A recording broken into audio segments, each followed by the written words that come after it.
მოკლედ ჩემო პაატა დიდი მადლობა ჩვენ სტუმარს. არაჩვეულებრივი ბესობა არათაშვილს და სულ ტყუილად გონიათ რომ ამით დამთავრდა ჩვენი გადაცემა. არა ჩემო ბატონებო დღეს გვაქვს არაჩვეულებრივი გიორგის არაჩვეულებრივი პრემიერა სიმღერის. ის ხوار მოვიდოდა. როგორ გეკადრებათ, როგორ რა ხდება ზოგადად რომ ვიცოდე გიორგი ჩაგვაყენებს საქმის კურსში. გიო, სიახლით მოვედით. როგორც ყოველთვის. როგორც ყოველთვის. აბა რა პრემიერა?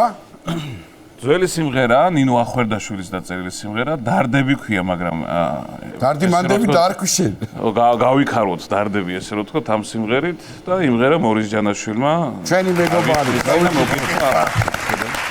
ძალიან ისეთ კარგი სიმღერა, ბიჭებს მადლობა, ზაზა გოჩიტაშვილის მადლობა და ისღა დაგვრჩენია მოვისმინოთ და შევაფასოთ. მოკლედ კიდევ ერთი პრემიერა ახალ შემადგენლობასთან ერთად და წავედით აბა შენიც იგიო.